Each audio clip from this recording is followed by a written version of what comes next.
Um, Thank you all so much for joining us today for this session, Evolution and Equity, Removing College Application Barriers.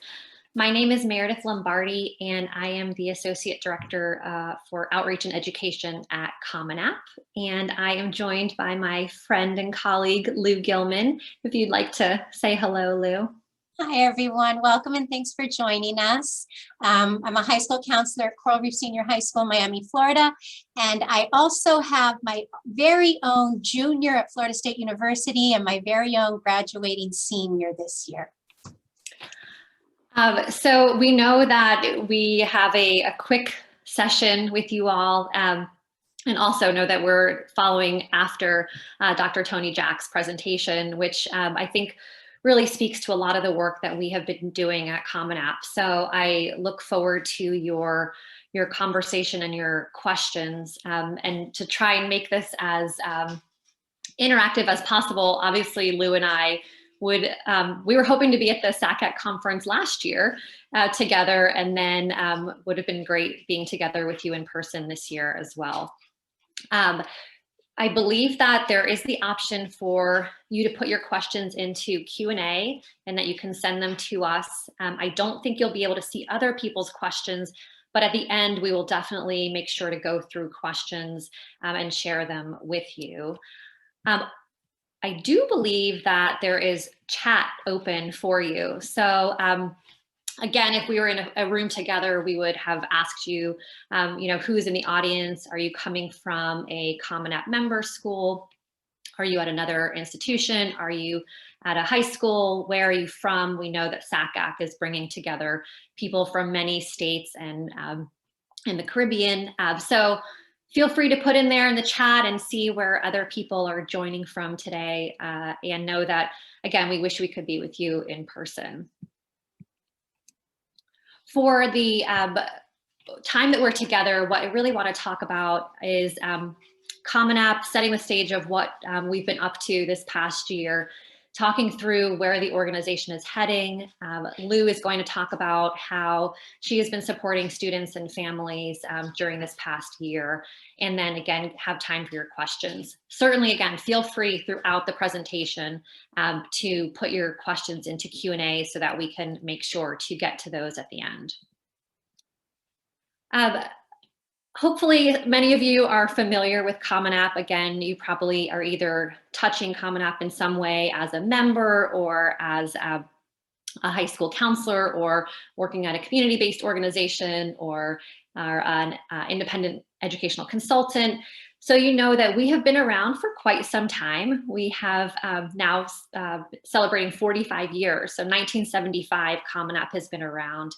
And our mission as a nonprofit membership organization is the pursuit of access, equity, and integrity in the college admission process. A few years ago, we went through a strategic planning process that really helped us think through the organization's vision and strategy. And so that vision is to forge a direct, unambiguous path to a viable future for all students. And the strategy is to expand the variety of students and institutions we serve. And as we go through this conversation today, you'll see some of the work that we are doing in support of our mission, our vision, and our strategy. Again, we've been around since 1975, but a theme that you'll hear throughout this presentation is that there's been a lot of change, and yet there hasn't been a lot of change in the college admission process.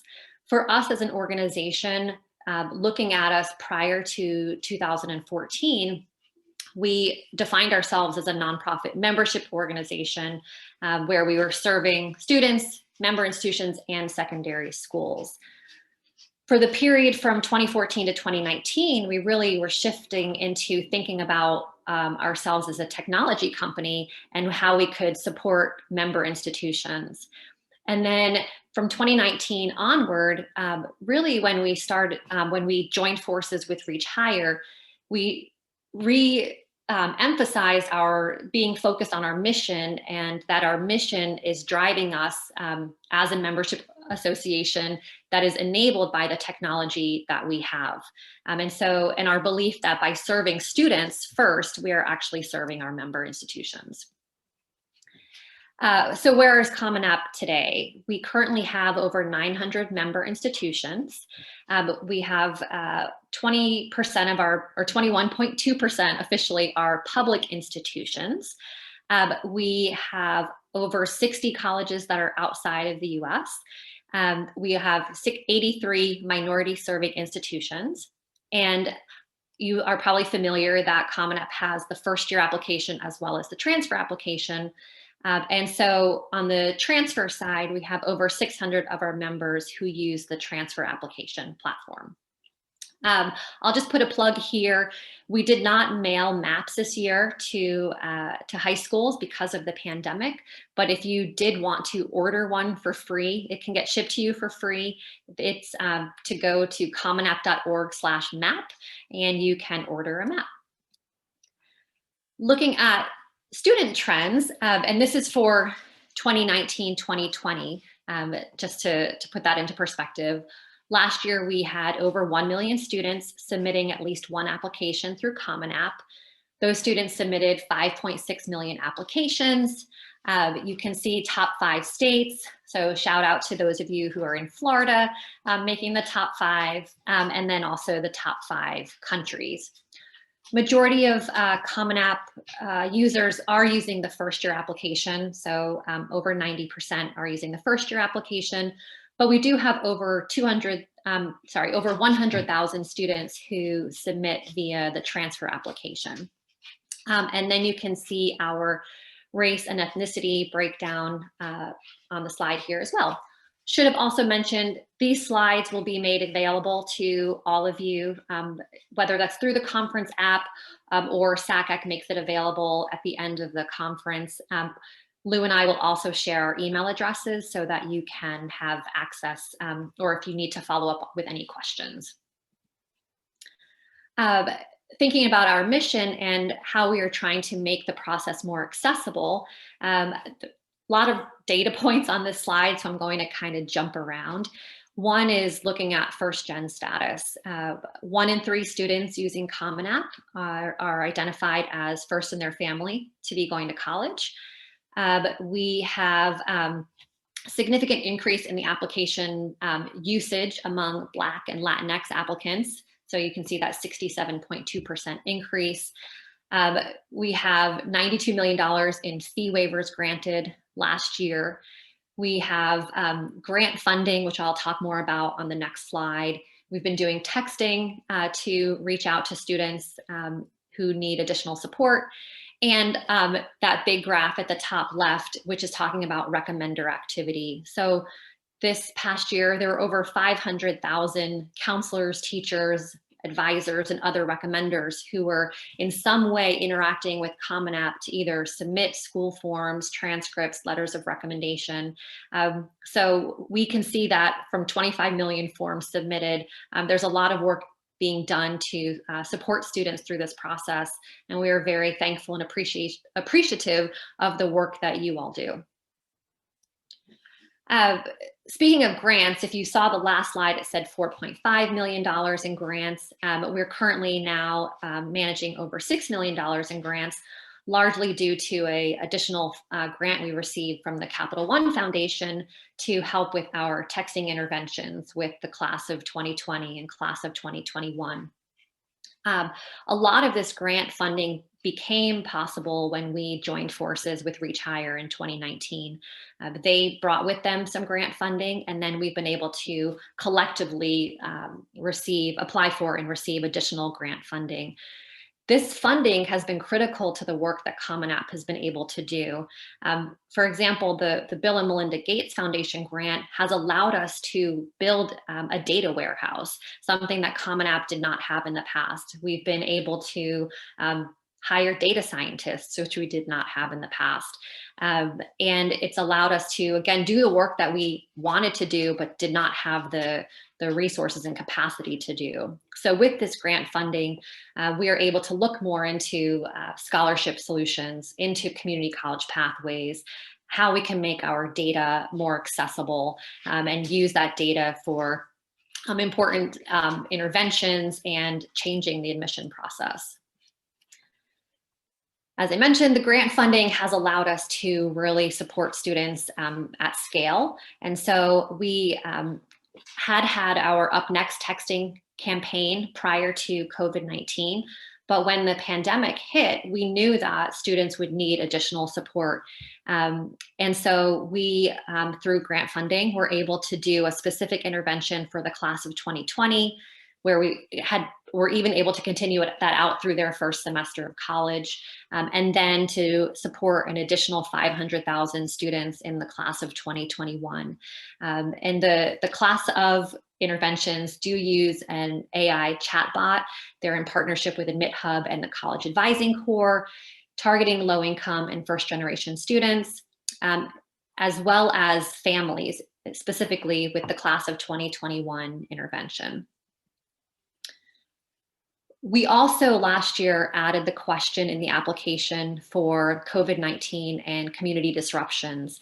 And what we found this past year were that about 1 in 3 students answered the optional question.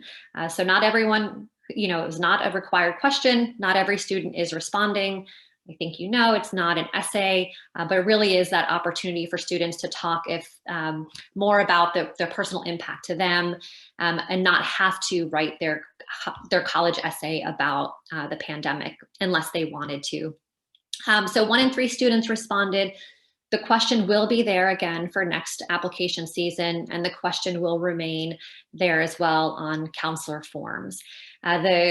The word cloud on the right is something that our data team pulled together, looking at the language that students were using to discuss the impact of COVID on them.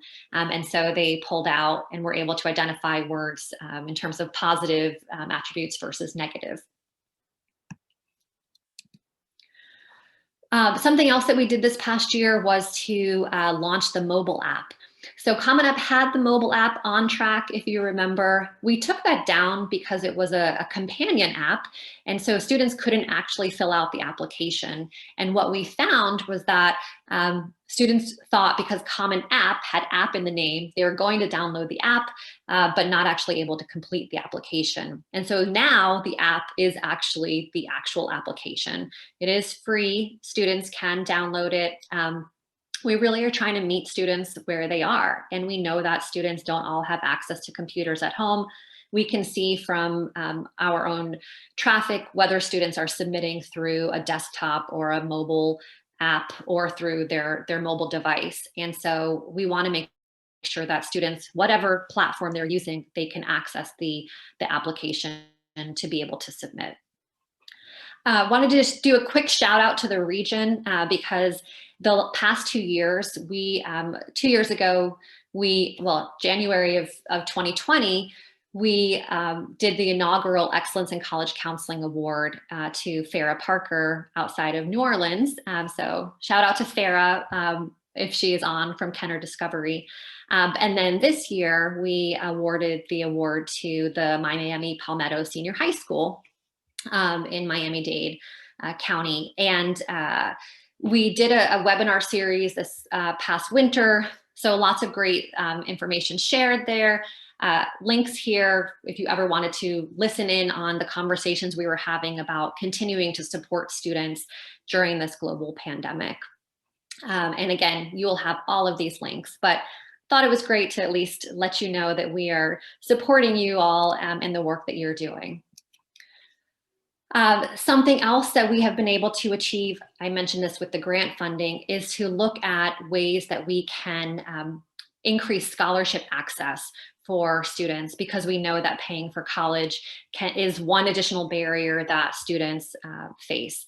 So this is not something new for Common App, in that we have been working over the past several years to increase this access. So looking at how we did our integration with ScholarSnap back in 2016, to having the Jack Kent Cooke Foundation be one of our members so that students are applying to the scholarship through our platform. And then this January, we announced a pilot research collaboration between Common App and Scholarship America.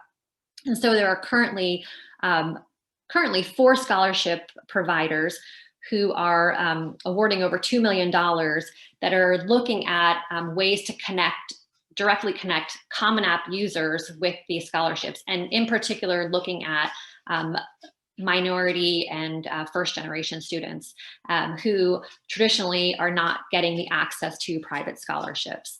And so in this collaboration, we are looking at direct outreach to students, and we will be sharing more information once we see what those results are. So that's a little bit about where, what we've been up to. I want to shift into, how things are looking moving forward.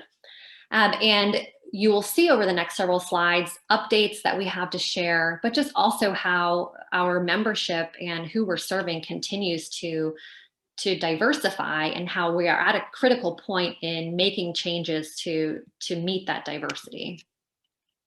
So looking at Common App as a membership organization on the left-hand side, and this is looking at the 2013-14 season in green compared to last year, the 2019-2020 season.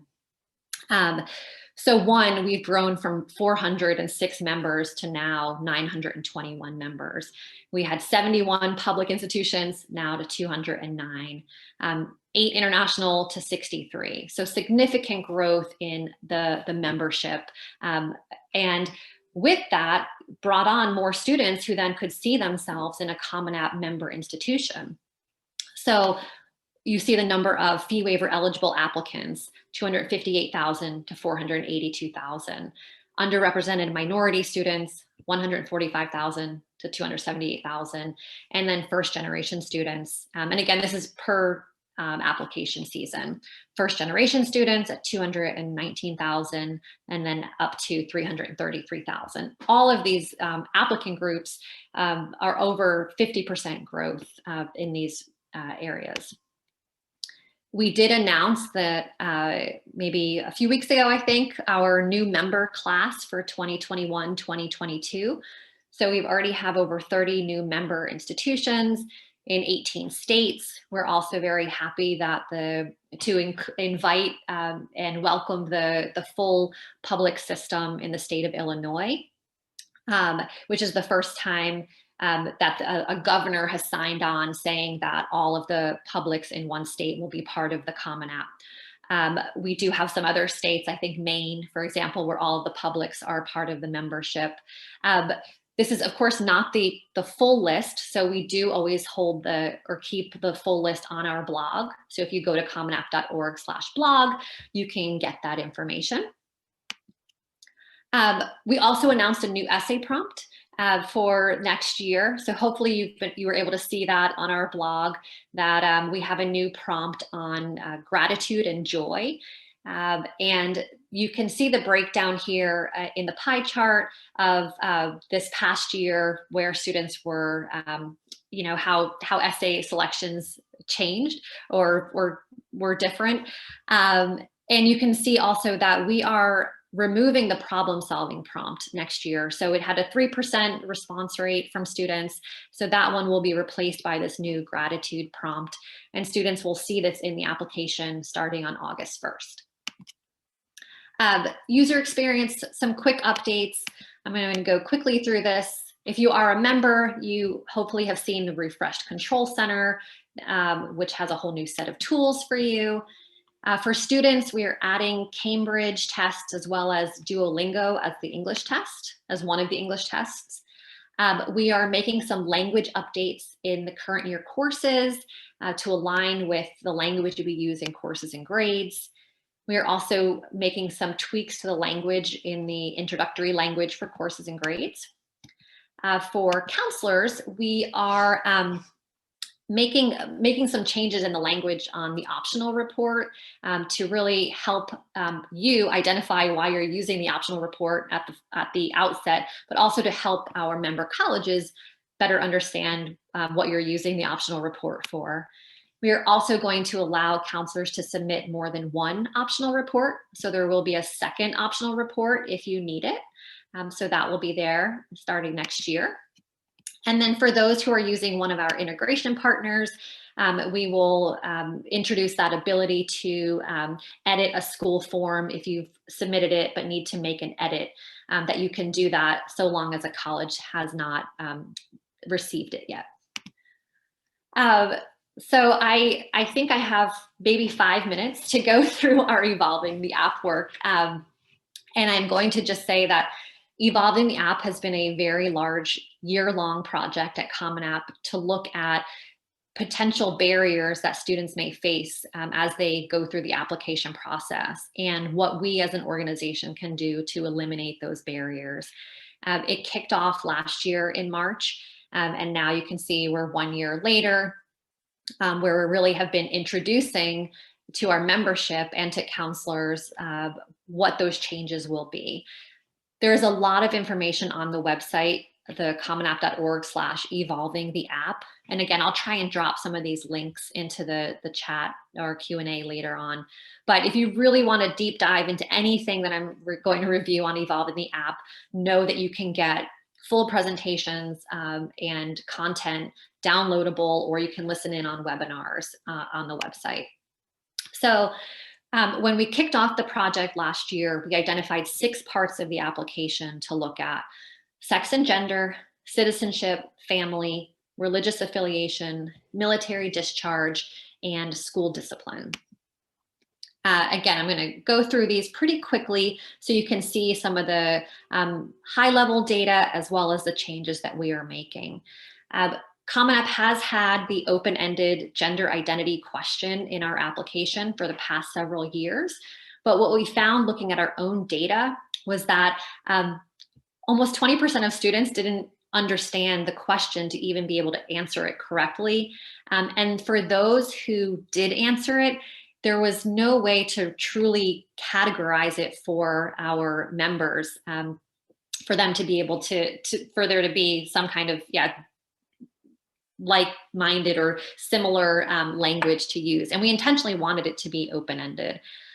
We also found in looking at our data that students didn't know how the information was going to be shared. And so a lot of fear among students about, I identify as transgender, female to male, but for personal reasons will not be sharing that with my family. My family doesn't know, please do not share it. My family can't know. So we saw that in those responses. Some of the revisions that we're going to be making are here. We are changing the sex question to say legal sex. We are moving the question to a demographic section. We're reordering the sex question to have it be alphabetical, so female will come before male. For the gender question, it will have some 3 selections of optional, of course, female, male, non-binary, and then a 4th one where students who want to use open text will still have that option to use the open text option. We are also introducing optional pronouns for students who want to include their pronouns. And then for preferred name, we are asking students, do you have a different first name that you'd like to go by? And if they say yes, then they can share their first name. With citizenship and family, we were really trying to look at what the questions were in our application that might cause barriers for undocumented students. And we could see again in our own data that students who identified as undocumented were less likely to submit their application. So through working with working group members, collecting feedback from our membership, and doing user testing, we have done lots of little language modifications in the system. One of the big ones that I'll note for you all is that there will be a citizen choice value specifically for DACA, undocumented, deferred enforced departure, and temporary protective status. And then a lot of the questions that we found just did not need to be required, have been made optional for students, just to, again, reduce barriers. With religious preference, we saw that our members did not need this. It was not required for admissions. And so we will be removing the religious preference question. Same with military discharge. We saw that individuals who may put a less than honorable discharge or did not respond to the question were less likely to submit their application. So we are removing the military discharge question. And then hopefully you have seen with school discipline, we did a lot of analysis of our own data, as well as looking externally to see the disparities that exist with school discipline reporting and practices. And because of that and all of the research, we are removing school discipline. So effective in August, it will not be on the common portion in the Common App, and it also will not be on the school report for counselors in the first year system or on the college report for those doing the transfer application. This just summarizes everything I've said. Again, you will have access to all of this. Quote from Oprah Winfrey, "We can't become what we need to be by remaining what we are." And so this evolving the application work is really just the beginning. We know that we have just made some incremental changes, but that the system does need what we say is a revolution. So we want to move from evolution to revolution. We will be doing work. We will continue our evolving the app work every year, but we are really looking at how to transform the process. And so we, with our revolutionizing the application work, are focused on these 4 key aspirations. How can we create an application that is flexible so that it can evolve over time? How can we create an application that emphasizes growth, so student growth, rather than their performance on a one-time measurement? How do we create an application that measures what truly matters? And how do we create this experience that is both joyful and inclusive? So more to come on that. I now want to pass it over to Lou to share with us how it has been for her as she supported students this year. I'm so proud of myself. I remembered to unmute. I wrote myself a note to do it and everything. So just very briefly about the school and where I come from here in Miami-Dade County. As we know, I have a lot of you guys from South Florida in here. So hi, everyone. Our diversity here in Miami is our greatest asset. And my school that I work at, Coral Reef Senior High School, is definitely kind of a snapshot of that. What you see on this slide is basically kind of taken from the school profile that we put together this year. We put our school profile together like many do. But on the right-hand side there, you see the little blurb that we addressed about the pandemic at the end of last school year for the class of 2020. State testing got canceled, AP testing was online. We kind of addressed all of that and where we were starting the 2021 school year. But our school is definitely, like I just said, kind of a snapshot of what all of Miami-Dade County is. The school that I work at is referred to as a mega magnet. It is a school of choice. Students have to apply into it. And then based on random lottery, with the exception of our Visual and Performing Arts Academy, where they have to audition or present a portfolio, we get what comes in the lotto. So we definitely get a little bit of all of that makes Miami wonderful. Next slide, Meredith. So in October 2020, we began the school year actually a little bit further back in August in Miami, completely remote, completely 100% online. And we went to in person on October 5th. So we had to kind of really start the college application process remotely with the moment, our favorite word of 2020, 21, I think, pivot to being face-to-face very quickly. So I presented my normal, I go into the senior classes all the time and present the college and financial aid application presentation, which these poor children have to listen to me for close to 2 hours, go over the whole thing. This year I recorded myself. I put it in little increments of time because I'm a lot to listen to. So they only had to do about 30 minutes to get through it. And I posted that on our website for the parents to be able to listen to exactly what the students were hearing as well. And then once we were back in the building, I did go in and visit all of the senior classes through the senior English classes, doing Q&A with their teachers, trying to pick up any questions, and also introducing the new SCORE platform that we were on. Also, throughout the entire month of October, with some wonderful district leadership, we had basically what we called #College Month down here at Miami-Dade County. And what you see up there is a couple of the flyers. The first one kind of had all the different sessions. We had between 1 and 2 sessions a week throughout the month of October that parents and students and everyone could log in after school hours, usually in the evenings, to different topics. Everything, we started October 1st, of course, with FAFSA completion. And because Miami-Dade County rolled out the SCORE platform this year, we had an introduction to SCORE for students and parents as well. We had a wonderful town hall with the admissions directors of the 12 state universities, which was great. And that's the other flyer you see there. We're really hoping to be able to do something like that again this year because the parents loved it. They loved not having to get in their car and drive places and things like that. We also had stuff there for HBCU, our technical colleges, and we even had something selective, just getting, looking at the Ivy Leagues and applying specifically for the Ivies. So there was something throughout the entire month of October for really everyone in our county. Next slide. While we were doing both remote and being in the building and things like that, we had to figure out at any given day, my school also had the most positive cases in Miami-Dade County. So we had a lot of kids quarantined. So how I started giving out fee waivers became very different. I know a lot of you know, fee waivers are now, College Board sends you the codes electronically and things like that, but getting them to the kids, getting them comfortable asking for them. I started doing after school office hours, and my administration was great about some flex time with that so that I could be available to these students because they couldn't get out of if they were online, and they certainly couldn't come down to my office like they used to any longer. Sometimes they just needed me to look at their Common App website and make sure everything was good. So I started doing what I call courtyard convos, where I just meet outside with the kids and say, hey, picnic tables in front of attendance. And I lived on social media.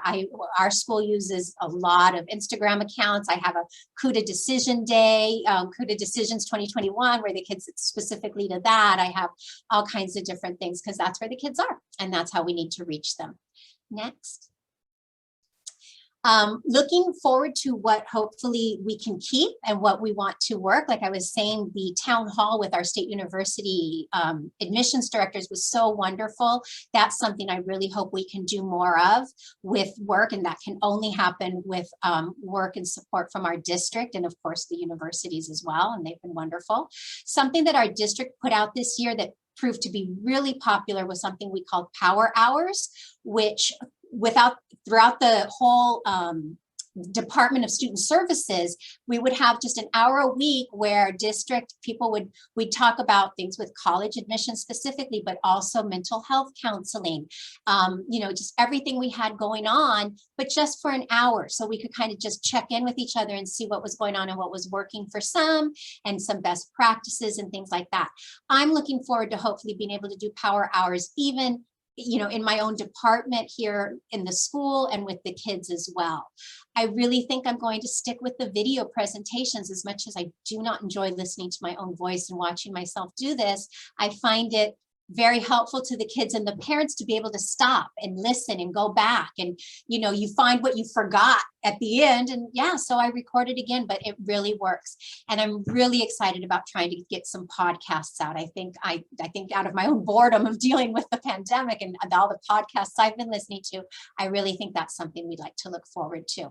I'm going to drop a link when Meredith gets back to the school, to my school website. It's right there on it as well. I call it my cap corner, and it has the recordings of the video presentations as well as my scholarship bulletin and all those other resources, which you are all, of course, welcome to take a look at.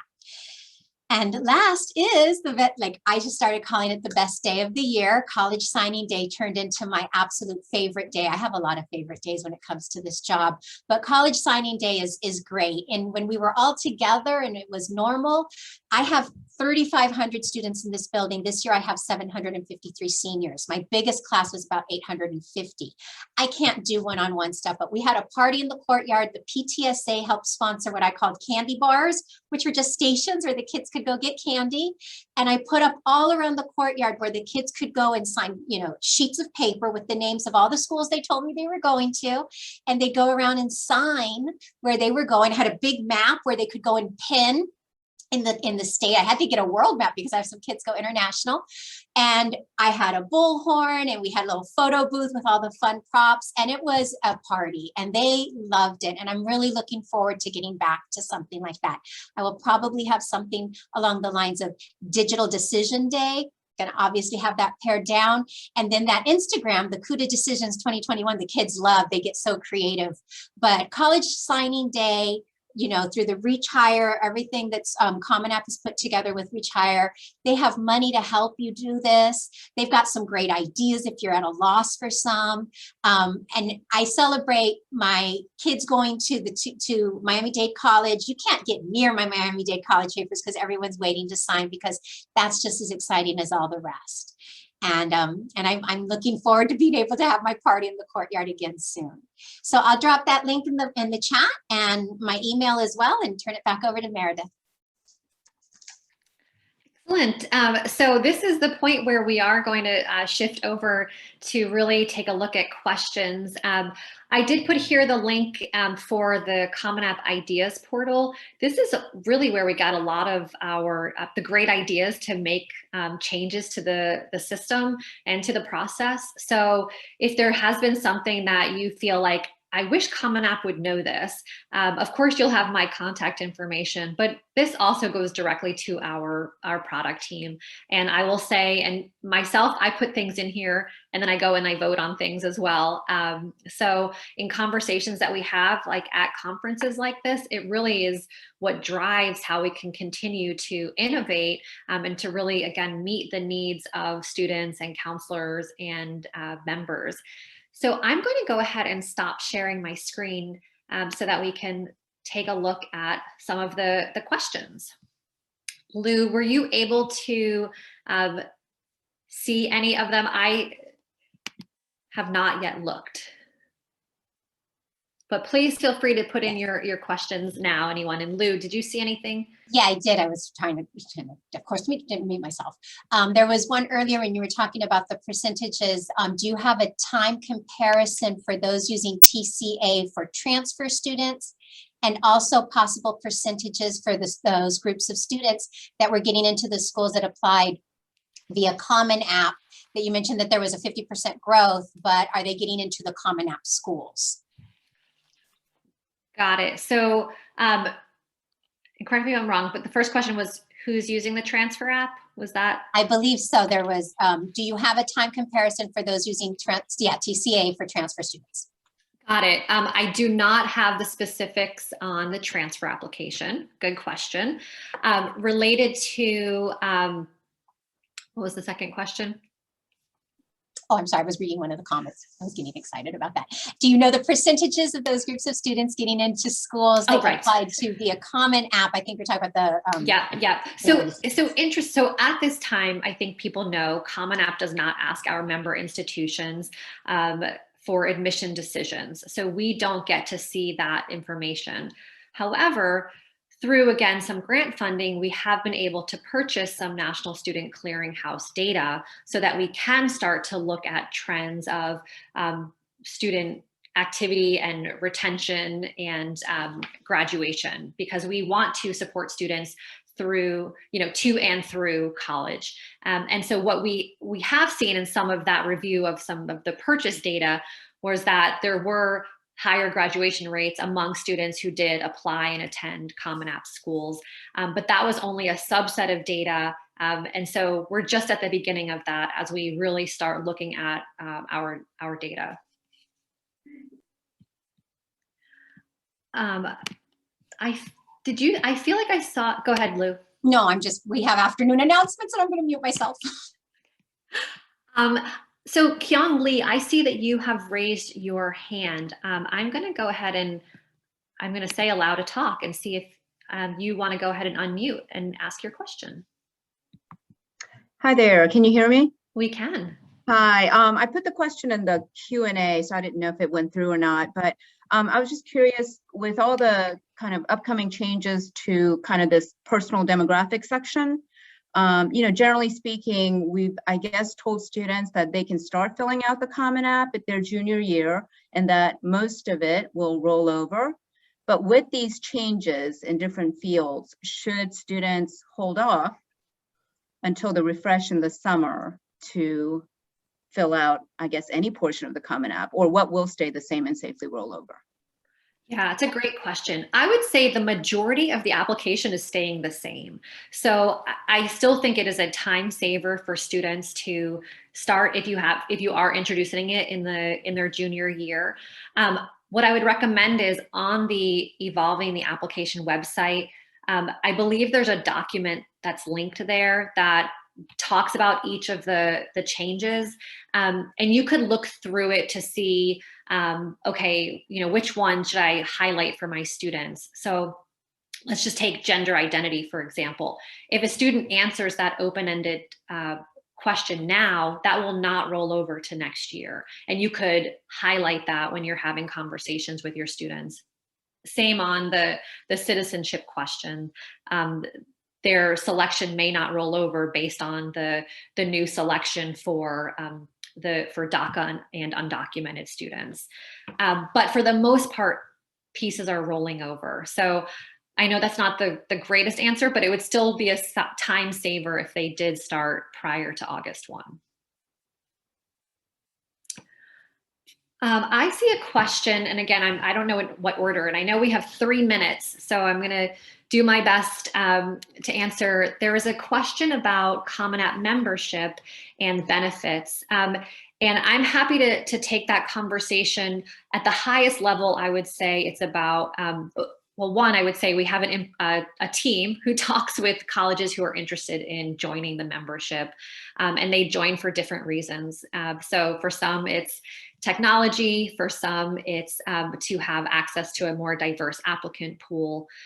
For some, it's because peer institutions have joined and they want to simplify the process for students, knowing that they're already applying via Common App and that it's simpler for them to be able to add the school and send their information to an additional school with Common App.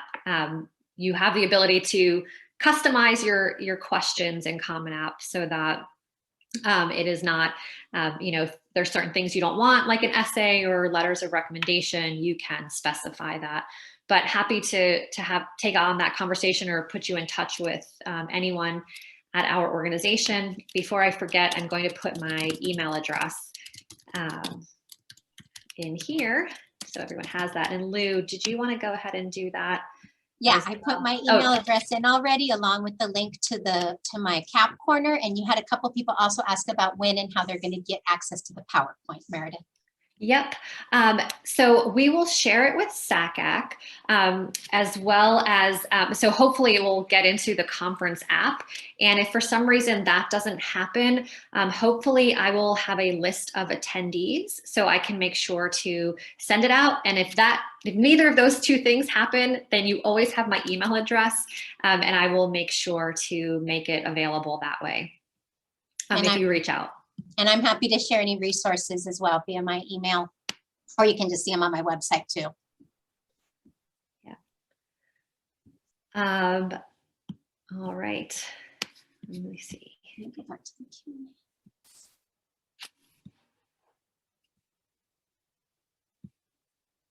You did have a question about diversity counts on the increasing access slides, duplicated or unique students. Good question. Yeah, so those are student counts, not based on the application submitted. Yep. Good question. And I had a couple of comments about social media, and you're absolutely right. The kids will remember a meme much longer and clearer than they remember what they're supposed to do. So you got to go where they're at. And if you have a child in the system like I do who's getting ready, it's very beneficial to embarrass them as well. So that's helpful. Well, we know that we are right at time. We want to just say thank you all so much for being with us. Again, we wish that we could have seen your faces in person or even just in this Zoom. It would have been nice to feel like we were in a room with you. But we hope that this was helpful, informative, that it helps in what you are doing. And in any way, I think Lou and I are both accessible, and we would, please continue the conversation. Please reach out to us. Let us know how we can be helpful. Yes. Thank you all so much. This was hopefully in a real room next time. All right. Thanks, everyone. Have a great day. Enjoy the rest of the conference. Yes, enjoy.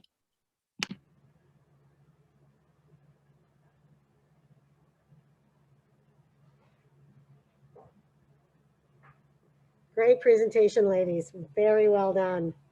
Awesome. Could you see all the attendees? Their name, are Yeah, they gone? yeah, there were like 110 or something. Yeah. I couldn't see. Did you see what it was at the? Well, I think Oh, what? the height of it like was 110 or 11. Yeah, And when I looked at it, it was 109 when I took the note. Great. And are we still in? Like, do people still hear us? They can still hear us. Yeah, they're kind of slowly. They're phasing out. So. Now's their time to ask all the good questions. That's right. Right. Now they're like, now it's all theirs. All right. Well done. If you want me to leave it open for another couple minutes, I certainly can. Otherwise, if you're heading back to the general session, you guys can close out. I am. Yeah, and you, Molly, you did say that we will be able to receive the chat and the Q&A, correct? Yes. Yeah. Perfect. Okay. Awesome. Sounds great. Well, thank you for your support behind You're the scenes. welcome. And Lou, thank you.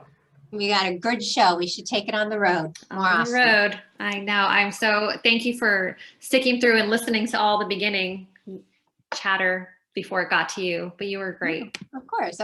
So we'll make it work and we'll do whatever, And good luck down there. Yeah, well, we'll see. Hopefully you'll get to come down soon too. We'll get in touch. We'll stay in touch. And I'm going to pop in. Are you in the thing tomorrow? In more of the conference tomorrow? Yes, I will be. I don't know what yet, but I will be. Yeah, I'm going to sit tonight or this afternoon. I'm actually going to sit and look at some of the stuff and see what I can in between the other stuff. So yeah, I'll look for your name. Okay, sounds good. And keep me posted about Olivia. I will.